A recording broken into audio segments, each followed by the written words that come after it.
Jake Morrison stood on the bridge of his ship and looked out at the stars. The nightfall was 3 days into their mission to survey the Kepler 442 system. It was supposed to be a simple job. Check the planets, look for resources, and report. Back to Earth, nothing exciting ever happened on survey missions. The crew had been together for 2 years now. Lisa Grant sat at the pilot controls, her fingers dancing over the navigation screen. She was the best pilot Jake had ever worked with. Carlos Rodriguez was down in the engine room, keeping their ship running smooth. Amy Walsh monitored communications. From her station near the back of the bridge, they were a good team.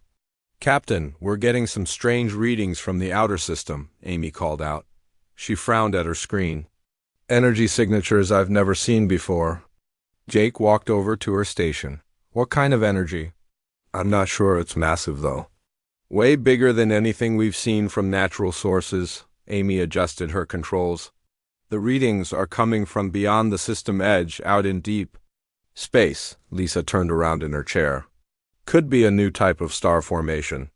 Or maybe some kind of cosmic event." "Maybe," Jake said, but something felt wrong. In 15 years of space exploration, he had learned to trust his instincts. "Amy, try to get a clearer reading. Carlos, come up to the bridge." The engineer appeared a few minutes later, wiping grease from his hands. "What's going on, Captain? Strange energy readings?" "Take a look at this." Jake pointed to Amy's screen. Carlos studied the data for a moment. His face went pale. "Captain, this isn't natural." "These readings show controlled energy patterns organized." "Like technology?" "Technology?" Lisa asked. "But there's nothing out there. No colonies, no ships, no planets." "That's what worries me," Jake said. "Amy, can you boost the sensors? I want to know what we're dealing with." Amy worked at her controls for several minutes. The screen flickered and then cleared. What they saw made everyone freeze. Ships, hundreds of them, then thousands. They were coming from the darkness between stars, moving toward the inner system. The ships were massive, each one bigger than Earth's largest space stations. They moved in perfect formation, like a swarm of deadly insects. "My God," Lisa whispered. "Where did they come from?" "They just appeared," Amy said, her voice shaking. "The sensors show nothing, then suddenly they're there, like they came out of nowhere." Jake felt his blood turn cold. "Carlos, how long until they reach the inner planets?" Carlos ran quick calculations. "At their current speed, maybe 6 hours. 6 hours, Jake repeated. "Amy, try to contact the colonies. They need to know what's coming." Amy worked frantically at her station. "I can't reach them, Captain. Something is blocking all communications." On the screen, the alien fleet continued to advance. Jake had never seen anything like it. The ships were dark, almost black, with strange curves and angles that hurt to look at. They moved without any visible engines, gliding through space like ghosts. "We need to get closer," Jake said. "We need to see what they're capable of." "Captain," Lisa said, "is that wise?" "We don't know if they're hostile." "Look at them," Jake replied. "Does that look like a peaceful exploration fleet to you?" Lisa guided the Nightfall closer to the alien formation. They stayed hidden behind a large asteroid, watching as the ships approached the first colony world. New Geneva was home to 2 million people. It was one of the oldest human settlements outside the Sol system. The alien ships reached the planet and stopped. For a moment, nothing happened. Then beams of pure energy shot down from the ships to the planet's surface. The beams were beautiful and terrible, like liquid light. "What are they doing?" Carlos asked. They got their answer quickly. The planet began to glow. The oceans boiled away. The atmosphere burned. The continents cracked and split. Within minutes, New Geneva was gone. Not destroyed, but consumed. Turned into pure energy that flowed back up to the alien ships. "They're eating it," Amy said in horror. "They're eating the whole planet." Jake couldn't speak. 2 million people had just died in front of his eyes. Men, women, children. All gone. In minutes, the alien fleet moved on to the next world. Harmony Station? A mining colony with 500,000 people? The same energy beams reached down. The same terrible light. Another world turned to energy and consumed. We have to warn Earth. Jake said, they have to know what's coming. The communications are still blocked, Amy said. I can't get through. Then we go back, Jake decided. Full speed to Earth, we're the only ones who've seen this. We're the only ones who can warn them. Lisa was already turning the ship around. Course set for Earth, Captain. Maximum speed.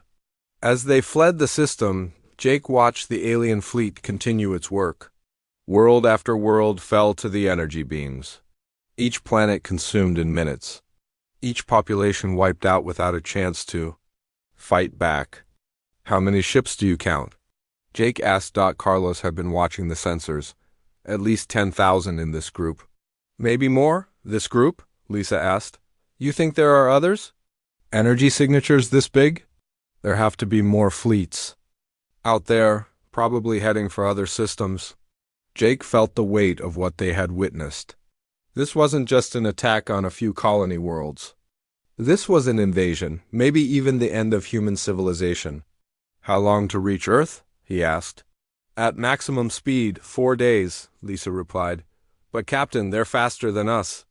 If they decide to follow ... we have to try, Jake said. We're the only warning Earth will get. The Nightfall raced through space, carrying the most important message in human history. Behind them, the alien fleet continued its deadly work. System after system fell, world after world was consumed. The darkness was spreading, and humanity didn't even know it was coming. Jake looked at his crew. They were scared, but they were brave. They would do their duty. They would warn Earth. They would give humanity a chance to fight back. But as Jake watched the stars pass by, he wondered if it would be enough. The alien fleet was massive, their technology beyond anything humans had ever seen. They consumed. Planets like humans ate food. They appeared from nowhere and struck without warning. Humanity was about to face its greatest challenge. The question was whether they could find heroes strong enough to stand against the darkness. Heroes who could hold the line when everything seemed lost. Heroes who could save the human race from extinction. The Nightfall flew on through the night. Carrying its terrible news toward Earth, time was running out. The Nightfall reached Earth 3 days later. Jake Morrison had barely slept during the journey. Every time he closed his eyes, he saw the planets burning. He saw the energy beams reaching down from the alien ships. He heard the screams that never came because everyone died too quickly to scream. Admiral Peter Stone was waiting for them at Luna Station. He was an old man with gray hair and tired eyes. Jake had known him for 10 years. Stone had always been calm, always had answers. Today he looked frightened. Tell me everything, Stone said as soon as Jake entered the briefing room. Jake told him. He showed him the recordings Amy had made. He shared the sensor data Carlos had collected. He watched Stone's face grow pale as the truth sank in. How many ships? Stone asked. At least 10,000 in the group we saw, but there are more. The energy signatures suggest multiple fleets hitting different sectors. Stone was quiet for a long moment. We've lost contact with 12 colony systems in the past week. We thought it was equipment failure or solar storms. It wasn't, Jake said. They're all gone, every world, every person, consumed. Stone stood up and walked to the window. Outside, Earth looked peaceful. Blue oceans, white clouds, green continents. Billions of people living their lives, not knowing that death was coming from the stars. I'm calling an emergency session of the Defense Council, Stone said. We need to evacuate the outer colonies immediately. Get everyone back to the core worlds. Admiral, Jake said, I don't think the core worlds are safe either. These ships, they're not like anything we've ever seen. They appear from nowhere. They move faster than our best ships, and their weapons? I know, Stone said, but we have to try. It's what we do. We protect humanity. While the politicians argued and the military made plans, Captain Maria Santos was fighting for her life. She commanded the defense of New Geneva's sister colony, New Berlin. The colony had 2 million people and the strongest defenses in the Outer Rim. Maria stood on the bridge of her flagship, the Defiant. She had 30 ships under her command. They were good ships with good crews, but when the alien fleet appeared, she knew it wasn't enough. All ships, attack formation, she ordered. Target the lead vessels. Full power to weapons. The human fleet opened fire. Missiles and energy beams struck the alien ships. For a moment, Maria hoped they were doing damage. Then the alien ships began to glow. They absorbed the weapons fire like sponges soaking up water. They're feeding on our attacks, her tactical officer reported. The more we shoot, the stronger they get. Maria watched in horror as the alien ships returned fire. Their energy beams cut through human shields like paper. Ship after ship exploded. Good men and women died in flashes of light. All ships retreat. To the planet, Maria ordered. We'll make our stand there. But there was no stand to make. The alien energy beams reached down to New Berlin. The planet began to glow. The cities burned. The oceans boiled. 2 million people died in minutes. Maria's ship was damaged and drifting. She watched the alien fleet move on to the next system. There was nothing left to defend. Nothing left to save. On Mars, Dr. Kevin Blake was working frantically in his laboratory. He had been studying the sensor data from the Nightfall for 2 days straight. His team worked beside him, Nina Fox, a young physicist with bright eyes and quick hands, and Alex Turner, a computer expert who could make machines think. There has to be something, Kevin said. Some weakness we can exploit. The energy patterns are unlike anything in our databases, Nina said. It's like they exist in a different dimension. Alex looked up from his computer. Not a different dimension. A different quantum state. Look at this. On the screen, he showed them the alien ship signatures. The pattern shifted and changed. Never quite solid, never quite real. They're quantum entities, Alex said. That's why our weapons don't work. They exist in multiple states at once. Our attacks hit one state while they exist in another. Kevin felt a spark of hope. If they're quantum entities, then they should be affected by quantum interference. What kind of interference? Nina asked. Neural patterns, Kevin said. Human consciousness operates on quantum levels. If we could somehow amplify that ... You're talking about using human minds as weapons, Alex said. Not weapons, interference patterns. Something to disrupt their quantum state and force them into our reality. While Kevin worked on his theory, Danny Cooper was fighting a different kind of war. He was a veteran soldier with scars on his face and steel in his heart. When the alien ships hit the frontier colonies, he gathered the survivors. They were a mixed group, former pirates who had turned honest, miners who knew how to use explosives, colonists who had learned to fight or die. They weren't soldiers, but they were angry. We can't stop them, Danny told his ragtag army, but we can slow them down. Make them pay for every world they take. Danny's fighters used guerrilla tactics. They hit alien scout ships and ran. They sabotaged alien energy collectors. They rescued survivors from the consumed worlds. It wasn't much, but it was something. Every minute we buy is another minute for Earth to prepare, Danny said. Every alien ship we destroy is one less ship in their fleet. Lucy Brown was a transport captain who had been carrying supplies to the frontier when the attacks began. She found herself ferrying refugees back to the core worlds. Her ship was old and slow, but it was fast enough to stay ahead of the alien fleet. How many more trips? She asked her navigator. Dozens, came the reply. Maybe hundreds. There are a lot of people out there. Lucy looked at the refugees crowding her cargo hold, families who had lost everything. Children who had watched their worlds burn. Old people who remembered when the frontier was safe. We'll make as many trips as it takes, she said. Nobody gets left behind. The news reached Earth slowly. First reports of lost colonies. Then refugee ships arriving with terrible stories. Then the recordings from the Nightfall were broadcast to every world. Panic spread through the human worlds. Some people demanded the military fight back. Others wanted to negotiate. Many just wanted to run. Admiral Stone stood before the cameras and spoke to all of humanity. We are facing our greatest challenge, he said. An enemy unlike any we have encountered. They are powerful, they are ruthless, and they are coming for us all. He paused, looking directly into the camera. But we are human. We do not surrender. We do not give up. We fight, we find a way, we survive. In his laboratory on Mars, Kevin Blake was working on humanity's only hope. The quantum interference theory was sound, but he needed to test it. He needed volunteers willing to risk their lives. The neural interface is dangerous, he told his team. The human mind wasn't designed to channel quantum energy. The volunteers might not survive. We need to try, Nina said. It's the only chance we have. I know, Kevin said. But who do we ask to take that risk? The answer came from an unexpected source. Jake Morrison contacted them from Luna Station. I'll do it, he said. I've seen what these things can do. If there's a chance to stop them, I'll take it.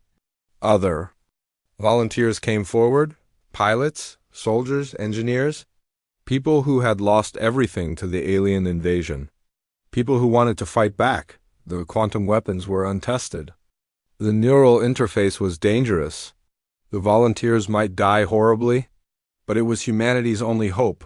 The alien fleets were getting closer to Earth. Time was running out. The question was whether humanity could find its heroes in time to save itself from extinction. Dr. Kevin Blake stood in his laboratory on Mars, staring at the quantum interface device. It looked like a metal helmet connected to dozens of wires and circuits. The device hummed with energy, but Kevin knew it was dangerous, very dangerous. Are you sure about this? Nina Fox asked. She had been working with Kevin for 3 days straight, building the prototype. Her hands shook from exhaustion and fear. No, Kevin said honestly, but we're out of time. The alien fleet is only 6 systems away from Earth, if we don't test. This now will never get another chance. Alex Turner finished the final connections on his computer. The quantum field generators are ready, the neural interface is calibrated. But Kevin, the power levels are massive. A human brain wasn't designed to handle this kind of energy. Kevin nodded. He had run the calculations dozens of times. The device would link a human mind directly to quantum energy fields. If it worked, it could disrupt the alien ship's quantum state and force them into normal reality. If it failed, it would probably kill the person using it. Jake Morrison is on his way, Kevin said. He insisted on being the first test subject. He's crazy, Nina said. The neural feedback could fry his brain.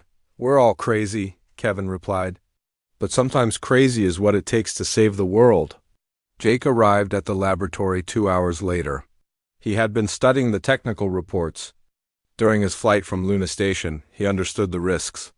He also understood that humanity was running out of options. Show me how it works, Jake said. Kevin explained the device. The quantum interface reads your neural patterns and amplifies them through the ship's power systems. Your consciousness becomes a weapon that can disrupt the alien quantum fields. What does that feel like? Jake asked. We don't know, Alex said. You'll be the first person to try it. Jake looked at the device. It was ugly and frightening, but it was hope. Let's do it. They installed the quantum interface device on Jake's ship, the Nightfall. The process took 6 hours. Kevin's team worked carefully, knowing that one mistake could destroy the ship and everyone on it. Lisa Grant, Carlos Rodriguez, and Amy Walsh watched nervously as their captain prepared for the test. They had been through everything together. They trusted Jake with their lives, but this was different. This was asking him to risk his mind and soul. Are you ready? Kevin asked. Jake put on the neural interface helmet. It was cold against his skin. As ready as I'll ever be, Kevin activated the device. At first, nothing happened. Then Jake's eyes went wide. He gasped and grabbed the sides of his chair. Jake, Lisa shouted. I'm okay, Jake said, but his voice sounded different, deeper, more powerful. I can feel it. The quantum fields. They're everywhere. On the ship's sensors, they could see the change. The Nightfall was glowing with a strange energy. The hull seemed to shimmer and shift, like it was partly real and partly something else. The quantum resonance is stable, Alex reported. Neural patterns are strong. Power levels are holding steady. There's a test target approaching, Amy said. Single alien scout ship, probably looking for more colonies to consume. Jake focused on the alien ship. Through the neural interface, he could see it clearly. It wasn't just a ship. It was a living thing made of energy and quantum fields. It existed in multiple dimensions at once, sliding between realities like a ghost. "I can see it," Jake said. "Really see it, and I can touch it." He reached out with his mind. The quantum fields around. The Nightfall responded. Energy beams shot from the ship's weapons, but these weren't normal weapons. They were pure quantum interference, designed to disrupt the alien ship's multidimensional existence. The alien scout ship suddenly became solid, real, vulnerable. Jake fired again, this time with conventional weapons. The alien ship exploded. In a flash of light, "It worked," Nanya shouted. A quantum disruption worked. Jake pulled off the helmet. His hands were shaking and his face was pale. "It's like being connected to the universe. I could feel every quantum particle, every energy field." "It's overwhelming. How do you feel?" Kevin asked. "Tired, drained, but alive." Jake looked at the destroyed alien ship on the screen. "We can hurt them. We can actually hurt them." Admiral Stone was contacted immediately. Within hours, he arrived at the Mars laboratory with a team of military engineers. They studied the quantum interface device and the test results. "How many of these devices can you build?" Stone asked. "With the right resources and personnel, maybe 50 in a month," Kevin said. "But we need volunteers to operate them." "And not everyone will survive the neural interface." "We'll find volunteers," Stone said. "What else do you need?" "Ships, fast ships with powerful energy systems. The quantum interface draws massive amounts of power." Stone nodded. "I'll give you whatever you need. This is humanity's best hope." The word spread quickly through the human worlds. The military was looking for volunteers for a dangerous new weapon system. The neural interface was experimental and potentially fatal. Many volunteers would not survive the training. Thousands of people stepped forward. Rebecca Hayes was a test pilot who had lost her family when the aliens consumed her homeworld. She volunteered because she wanted revenge. "They killed everyone I loved," she said. "I'll take any risk to stop them." Tony Clark was a Marine sergeant who had fought in the frontier wars. He volunteered because it was his duty. "I've been a soldier my whole life. This is just another war." Lucy Brown, the transport captain who had been rescuing refugees, volunteered because she wanted to protect the people she had saved. "I've seen what these things do to innocent people. Someone has to stop them." The volunteers were taken to a secret training facility on Europa, one of Jupiter's moons. There, they learned to use the quantum interface devices. The training was brutal. The neural strain was enormous. Many volunteers couldn't handle it. Some went insane from the quantum overload. Others fell into comas. A few died when their brains couldn't process the massive energy flows. But the ones who survived became something new. Something more than human. "They're not just pilots anymore," Kevin told Stone during a progress report. "The quantum interface is changing them, making them faster, smarter, more aware. They can sense the alien ships from light years away." "Is that dangerous?" Stone asked. "I don't know. We're in uncharted territory, but without them, we can't fight the aliens." While the volunteers trained, the alien fleet continued its advance. More colonies fell, more worlds were consumed. The outer defenses of the solar system were overwhelmed. Danny Cooper and his guerrilla fighters fought desperately to slow the alien advance. They hit supply lines and communication relays. They rescued survivors and gathered intelligence. But they were losing ground every day. "We need those quantum weapons," Danny told his fighters. "Without them, we're just buying time." Maria Santos, still fighting in her damaged ship, received new orders. She was to fall back to the inner system and prepare for the final battle. Her fleet was down to 5 ships, but they were still fighting. "We've lost everything," her tactical officer said. "Our homes, our families, our worlds. What's left to fight for?" "The future," Maria said. "We fight so that humanity has a future." The quantum weapons were ready. 50 ships equipped with the neural interface devices, 50 volunteers willing to risk their lives and sanity. It wasn't much against the massive alien fleet, but it was a start. Jake Morrison stood before the quantum pilots on Europa. They were brave men and women who had given up everything to save humanity. They looked tired and scared, but they were ready. "We're outnumbered 1,000 to 1, Jake said. "Our weapons are untested. Many of us won't survive the battle, but we're human. We don't surrender. We don't give up. We fight." The pilots nodded. They understood the odds. They understood the risks. They also understood that they were humanity's only hope. The alien fleet was approaching the outer edges of the solar system. The final battle was about to begin. The question was whether 50 quantum pilots could stop a fleet of 10,000 alien ships, but Jake looked at his pilots and felt something he hadn't felt in weeks. Hope. They were outnumbered, outgunned, and fighting an enemy beyond human understanding, but they were human, and humans didn't know how to quit. The alarm bells rang through the Europa training facility. Jake Morrison ran to the command center, where Admiral Stone was waiting with grim news. "They're here," Stone said. "The alien fleet has entered the solar system. They're heading straight for Earth." Jake looked at the tactical display. Thousands of alien ships moved in perfect formation toward the inner planets. They had already passed Neptune and were approaching Uranus. At their current speed, they would reach Earth in less. In 2 days. "How many quantum pilots are ready?" Jake asked. 47, Stone replied. 3 more are in the medical bay. The neural interface training broke their minds. Jake felt the weight of responsibility on his shoulders. 47 pilots against thousands of alien ships. It seemed impossible, but they had to try. "What's the plan?" Jake asked. "Operation Stormbreak," Stone said. "You'll take the quantum strike force deep into the alien fleet. Your target is the command ship. Intelligence suggests it's the massive vessel in the center of their formation." Jake studied the tactical data. The alien command ship was enormous, bigger than Earth's moon. It was surrounded by hundreds of smaller vessels, all defending it. "If we can destroy the command ship, the rest of their fleet might be disrupted," Stone continued.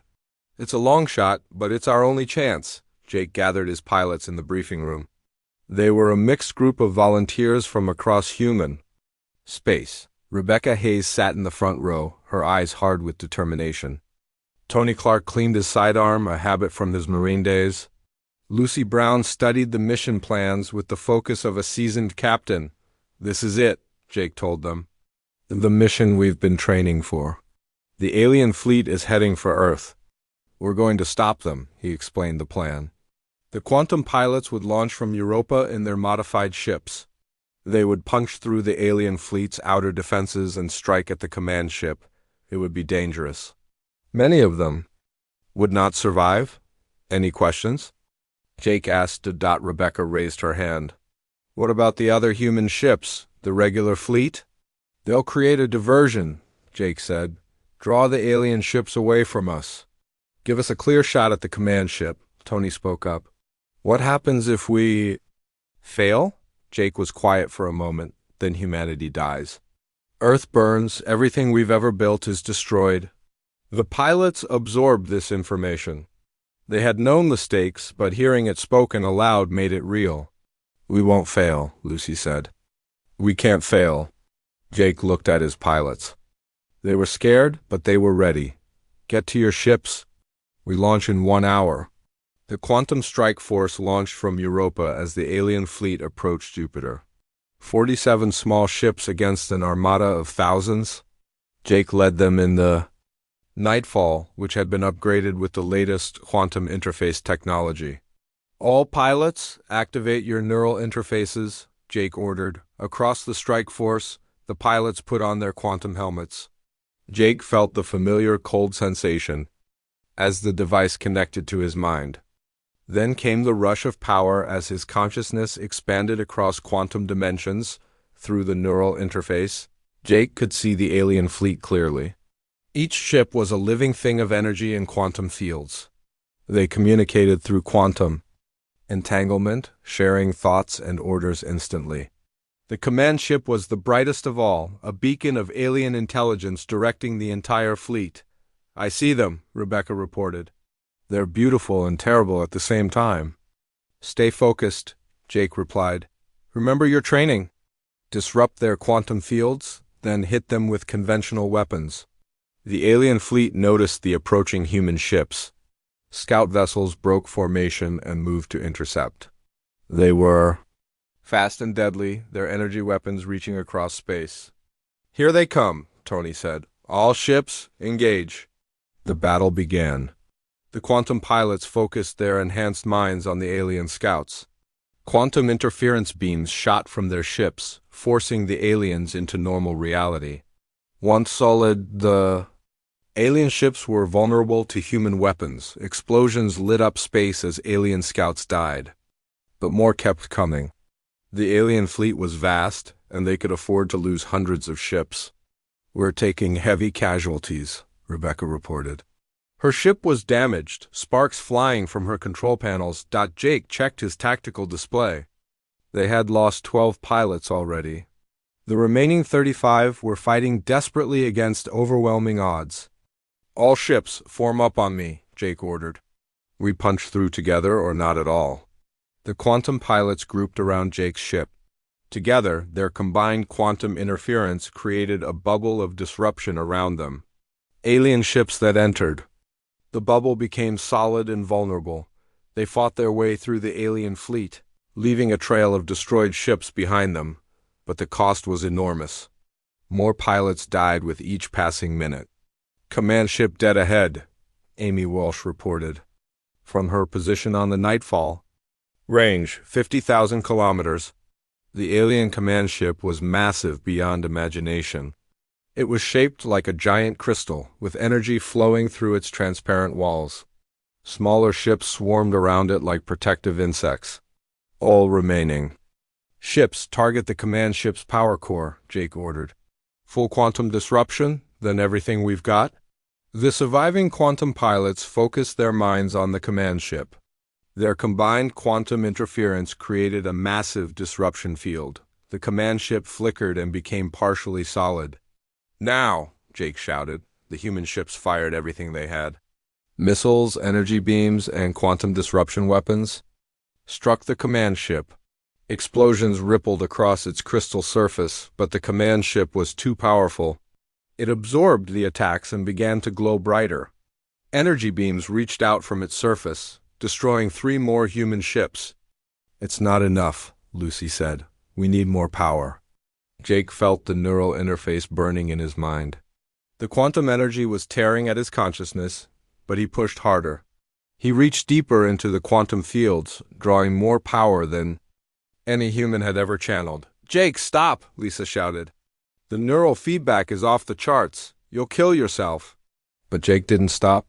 He poured all his strength into the quantum interface. His mind expanded across dimensions, touching the very fabric of reality. He felt his consciousness beginning to fragment, but he held on. The other pilots followed his lead. They pushed their neural interfaces beyond safe limits. Several pilots screamed as their minds burned under the quantum load. But they kept fighting. Their combined quantum interference created a massive disruption field around the command ship. The alien vessel solidified completely, its defenses failing. "All ships, fire!" Jake ordered with his last bit of strength. The remaining human ships unleashed everything they had. The command ship's crystal structure cracked and shattered. Brilliant explosions tore through its core, but as the command ship died, it released a massive wave of quantum energy. The wave swept through the human fleet, overloading their neural interfaces. Ship after ship went dark as their pilots were overwhelmed. Jake felt the wave hit him like a physical blow. His consciousness scattered across quantum dimensions. He was everywhere and nowhere at once. He was dying, but he was also becoming something more through the quantum chaos. He heard a voice, Dr. Kevin Blake, speaking from Mars. "The quantum resonance is cascading through the alien fleet. The command ship's death is disrupting their entire network." Jake opened his eyes. Somehow he was still alive. Around him, the alien fleet was in chaos. Ships collided with each other. Others simply vanished as their quantum fields collapsed. "We did it," Rebecca said weakly. "The command ship is destroyed." But Jake could see the truth through his quantum-enhanced senses. The command ship was gone, but the alien fleet was still massive. They were regrouping, adapting to the loss of their leader. "This is just the beginning," Jake said. "We've hurt them, but we haven't won yet." The quantum strike force had been reduced to 15 ships, 15 pilots out of the original 47. They were exhausted, wounded, and running low on ammunition. But they had proven something important. The aliens could be hurt. They could be killed. Humanity had a chance. "All ships, fall back to the fleet," Jake ordered. "We need to regroup and plan our next move." As the surviving quantum pilots retreated, Jake looked back at the alien fleet. They were still coming toward Earth. The battle was far from over. But for the first time since the invasion began, Jake felt hope. They had faced the darkness and struck back. They had shown the aliens that humanity would not go quietly into the night. The real fight was just beginning. Dr. Kevin Blake stood in his laboratory on Mars, watching the quantum readings spike across his monitors. The destruction of the alien command ship had sent waves of energy through space. But something else was happening. Something unexpected. "The quantum fields are stabilizing," Nina Fox reported. "But they're not returning to normal. They're forming new patterns." Alex Turner looked up from his computers. "It's like the quantum disruption created a network, a connection between all the human pilots who survived the neural interface." Kevin felt a chill run down his spine. "What kind of connection?" "I'm not sure," Alex said. "But the surviving pilots are all showing the same quantum signature. They're linked somehow." On Earth, Admiral Stone was coordinating the defense of humanity's homeworld. The alien fleet was still massive, even after losing their command ship. Thousands of ships continued toward Earth, but they were moving slower now. They seemed confused without their leader. "The quantum strike force bought us time," Stone told his staff. "But it's not enough. We need a miracle." The miracle was already beginning. Across the human worlds, people were feeling something strange. A connection. A sense of unity they had never experienced before. It started with the families of the quantum pilots, then spread to their friends, their communities, their entire worlds. Jake Morrison felt it first. He was recovering in the medical bay of his ship when the sensation hit him. It was like having millions of voices in his head, all speaking at once, but instead of chaos, there was harmony. "Lisa," he called to his pilot. "Do you feel that?" "Lisa." Grant was at the ship's controls, but she had stopped working. Her eyes were wide with wonder. "It's like everyone is connected. I can feel the thoughts of people on Earth, on the colony worlds." Carlos Rodriguez came running from the engine room. "Captain, the quantum readings are off the charts.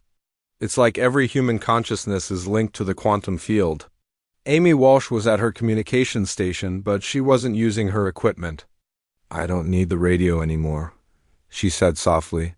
"I can hear everyone, every human voice in the galaxy." The phenomenon spread rapidly. On Earth, a factory worker in New York suddenly felt connected to a farmer in Africa. A student in Tokyo shared thoughts with an elderly man in London. Across the human worlds, 6 billion minds began to link together. Rebecca Hayes was piloting her damaged ship back to the fleet when she felt the connection. "This is impossible," she said. "I can feel everyone. Every human consciousness." Tony Clark was treating his wounds when the link formed. "It's like we're all part of something bigger," he said. "Something more than the sum of our parts." Lucy Brown felt it too. She was flying a rescue mission to save survivors from a destroyed colony ship. "I can feel their pain," she said. "But I can also feel their hope, all of humanity's hope." On Mars, Kevin Blake realized what was happening. The quantum disruption didn't just destroy the alien command ship, he told his team. It created a human quantum network. Every human consciousness is now linked through the quantum field. "Is that dangerous?" Nina asked. "I don't know," Kevin replied. "But it's giving us something we never had before, unity, complete unity." The alien fleet noticed the change immediately. Through their own quantum senses, they could feel the human consciousness network forming. It was unlike anything they had encountered. Other species they had consumed were individuals, isolated minds that could be overwhelmed one by one. But humans were becoming something else. Something collective. The alien ships slowed their advance toward Earth. They sent scout ships to investigate this new phenomenon. But when the scouts approached the human fleet, something extraordinary happened. Jake Morrison was back in his pilot seat, the neural interface connected to his mind. But now it wasn't just his consciousness controlling the quantum weapons. It was the combined will of all humanity. "I can feel them," Jake said. "Every human alive, they're all with us, all fighting with us." The scout ships opened fire on the human fleet. But instead of individual ships responding, the entire human consciousness network reacted as one. Every human mind focused on the same goal: protect Earth, protect humanity. The quantum weapons on the human ships suddenly blazed with impossible power. The energy came not just from the ship's reactors, but from the focused thoughts and emotions of 6 billion human beings. The scout ships were vaporized instantly. "Incredible," Admiral Stone said from his command ship. "The quantum output is 1,000 times normal levels. How is this possible?" "The human consciousness network," Kevin Blake explained over the communication link. "Every human mind is contributing to the quantum field. Their thoughts, their emotions, their will to survive. It's all being channeled through the neural interfaces." Maria Santos, still fighting in her damaged ship near Jupiter, felt the change too. "My weapon systems just came back online," she reported. "More than online.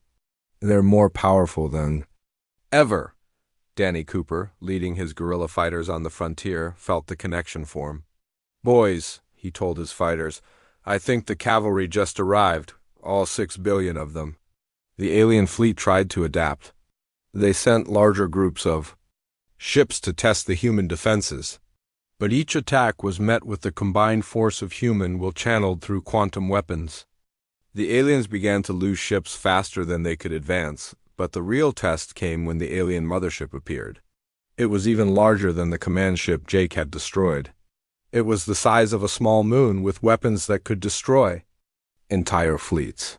It emerged from the outer system and began moving toward Earth. "That's their queen ship," Alex Turner said, analyzing the sensor data. "It's the source of all the other alien vessels? If we can destroy it, we might stop the entire invasion." Jake looked at the massive alien ship on his display. It was protected by thousands of smaller vessels and energy shields that could deflect any conventional weapon. But they weren't using conventional weapons anymore. "All ships, form up for the final assault," Jake ordered. "This is it. Everything we fought for comes down to this moment." The human fleet moved toward the alien mothership. As they advanced, Jake could feel the consciousness network growing stronger. Not just the minds of 6 billion humans, but their emotions too. Their love for their families, their determination to protect their homes, their refusal to surrender. "I can feel my daughter," Rebecca said. She had lost her family to the aliens, but through the quantum network, she could feel every human child on Earth. "I'm fighting for all of them." "I can feel my unit," Tony said. "Every Marine who ever served. They're all here with us." "I can feel every person I've rescued," Lucy added. "Every life we've saved. They're all part of this." Jake felt it too, the weight and strength of all human experience. Every act of courage, every moment of love, every sacrifice made for others. It was all flowing through the quantum network, powering their weapons. The alien mothership opened fire. Energy beams that could destroy planets reached toward the human fleet. But the humans were ready. 6 billion minds focused on one goal. 6 billion hearts beating as one. 6 billion voices raised in defiance against the darkness. The quantum weapons fired. Not just from the ships, but from the very essence of humanity itself.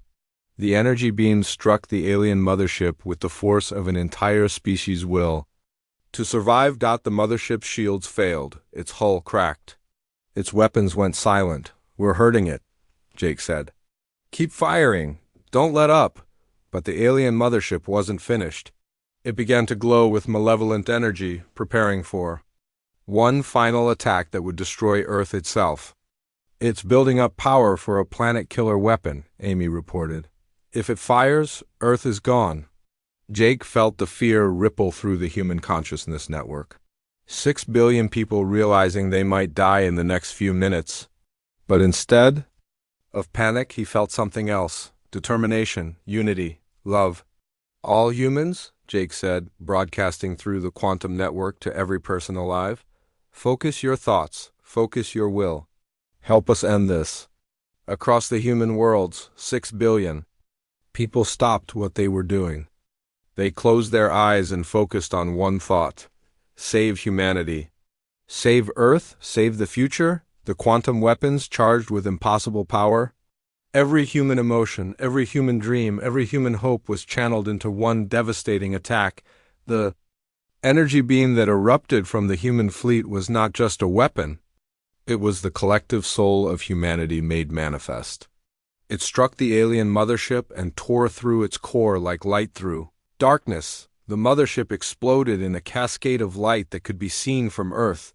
The explosion created a chain reaction that swept through the alien fleet, destroying ship after ship. In minutes, it was over. The alien invasion was ended.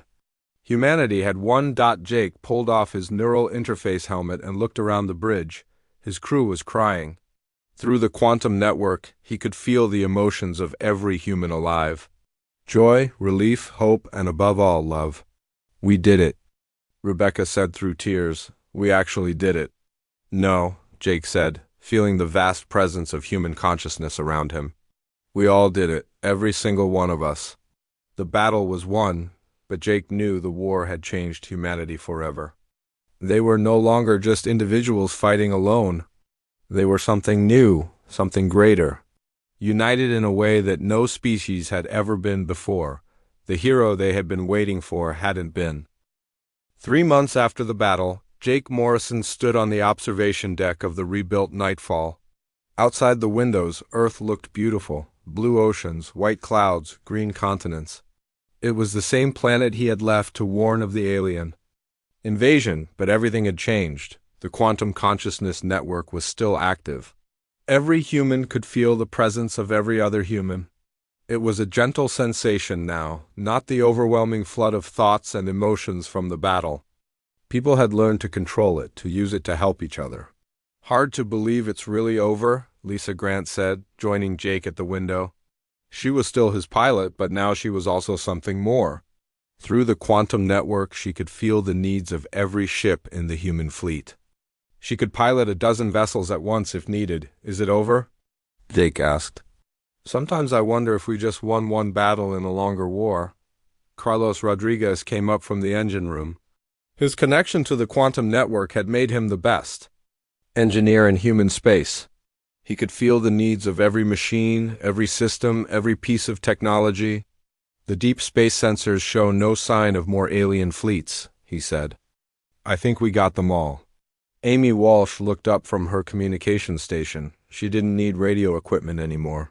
Through the quantum network, she could speak to anyone in human space instantly. Admiral Stone is calling for you, Captain. There's news from the frontier. Jake walked to the communication center. Admiral Stone's face appeared on the screen. The old man looked tired but hopeful. Jake, we found something you need to see. Maria Santos is alive. Jake felt his heart jump. Captain Santos had been listed as missing after the defense of New Geneva. Her ship had been found drifting and badly damaged, but there had been no sign of her or her crew. Where is she? Jake asked. New Geneva, Stone replied. Or what's left of it. She's been hiding in the planet's core with 2,000 survivors. They managed to shield themselves from the alien energy beams using the planet's magnetic field. Jake couldn't believe it. New Geneva had been the first planet consumed by the aliens. Everyone thought it was completely destroyed. How is that possible? Santos is a tactical genius, Stone said. She found a way to survive the impossible, but that's not the important part. Jake, she has information about the aliens. Information. An hour later, Jake was aboard a transport ship heading for New Geneva. The planet looked dead from space. Its surface was blackened and cracked. The oceans were gone. The atmosphere was thin and poisonous. But deep underground in caves, near the planet's core, life had survived. Maria Santos met Jake at the entrance to the underground city. She was thinner than he remembered, and her face was marked by months of struggle. But her eyes were still bright with determination. "Jake Morrison," she said with a tired smile. "I heard you saved the galaxy." "We all did," Jake replied. "The whole human race working together." "But Maria, how did you survive? How did any of you survive?" Maria led him through the tunnels. The underground city was cramped but functional. 2,000 people had lived here for months, sharing resources and hope. Children played in the corridors while adults worked to maintain their shelter. When the alien beams hit the surface, I realized they were only affecting the upper layers. Maria explained. "The planet's core was protected by natural magnetic fields, so we went deep, deeper than anyone thought possible." She showed Jake to a computer center where her surviving crew had been working. "But that's not why Stone sent you here. We've been monitoring alien communication frequencies." "Jake, the fleet that attacked us wasn't the main force. It was just a scouting group." Jake felt cold fear in his stomach. A scouting group? But there were thousands of ships. The main alien civilization is somewhere in dark space between galaxies. They send out these scouting fleets to find new sources of energy. When a fleet doesn't report back, they send a larger force to investigate. "How much larger?" Jake asked. Maria's tactical officer, a young man named Ben Carter, answered. "Based on the communication patterns, we estimate the main force has millions of ships, maybe tens of millions." Jake sat down heavily. Through the quantum network, he could feel the shock and fear of other humans as they learned this news. Humanity had won one battle, but the war was far from over. "When will they come?" Jake asked. "The communication signals suggest they're already on their way," Maria said. "We estimate they'll arrive in 5 years, maybe less." Jake looked around the underground city. These people had survived the impossible. They had found hope in the darkest place imaginable. If they could do that, maybe humanity could face this. "New threat too. 5 years," Jake said. "That gives us time to prepare." "It gives us time to grow," Maria corrected. "The quantum network isn't just a weapon, Jake, it's evolution. Humans are becoming something new." She was right. In the months since the battle, humanity had changed in incredible ways. Scientists like Dr. Kevin Blake could share knowledge instantly across the galaxy. Engineers could coordinate massive construction projects with perfect precision. Artists created works that expressed the emotions of entire worlds. "We need to rebuild," Jake said. "Not just our ships and weapons, but our entire civilization. We need to be ready for whatever comes next." Over the following months, humanity began the greatest construction project in history. Using the quantum network to coordinate their efforts, they built new ships, new weapons, and new colonies. But more importantly, they built Unity. Danny Cooper led the effort to fortify the frontier worlds. His guerrilla fighters became the core of a new military organization dedicated to early warning and rapid response. "We won't be caught off guard again," he promised. Dr. Blake and his team worked to improve the quantum interface technology. With Nina Fox and Alex Turner, he developed new ways to link human consciousness with artificial intelligence. The resulting hybrid systems could think and react faster than any purely human or machine intelligence. Rebecca Hayes became the leader of the new quantum pilot cores. She trained thousands of volunteers to use the neural interface technology. The training was still dangerous, but the survival rate improved as they learned more about the human brain's quantum capabilities. Tony Clark helped establish the Unified Defense Force, a military organization that existed across all human worlds. Through the quantum network, soldiers could coordinate perfectly, sharing skills and knowledge instantly. Lucy Brown led the civilian evacuation and rescue services. Her transport ships were equipped with quantum communication systems that could find, Survivors anywhere in human space, but the most important change was in humanity itself. The quantum network had shown them what they could accomplish when they worked together. Wars between human colonies ended. Poverty was eliminated as resources were shared equally. Disease was conquered as medical knowledge spread instantly among all doctors. We're not the same species that was attacked 5 years ago, Jake told Admiral Stone during a strategy meeting. We're stronger, smarter, more united. Whatever comes next, we'll be ready. Stone nodded. The deep space sensors are picking up energy signatures in the void between galaxies. Something big is coming. Something that makes the first alien fleet look small. Jake looked out at the stars. Somewhere in the darkness, an enemy was approaching. An enemy that would test everything humanity had learned about courage, unity, and sacrifice. But Jake wasn't afraid. Through the quantum network, he could feel the strength of 6 billion human souls. He could feel their determination. Love for each other, their refusal to surrender. Humanity had held out for a hero when the darkness first came. They had discovered that the hero they needed was themselves, working together as one people. Now, as new darkness approached, they were ready. The quantum ships were faster and more powerful than ever. The pilots were trained and experienced. The civilian population was united and determined. Most importantly, humanity knew what it was fighting for: the right to exist, to grow, to reach for the stars. Jake smiled as he watched a group of children playing in the corridor outside the command center. They were the quantum generation. Born after the network was established, they would grow up connected to every other human being, sharing knowledge and emotions from birth. Whatever comes next, Jake said to himself, it's going to find us ready. In the distance, the stars continued to shine, and somewhere among them, the next chapter of humanity's story was waiting to be written. A story of heroes who had learned that their greatest strength came not from standing alone, but from standing together as one human family reaching for the infinite possibilities of tomorrow. The age of isolated human worlds was over. The age of unified humanity had begun. And in that unity, they had found something more powerful than any weapon, more valuable than any treasure. They had found hope.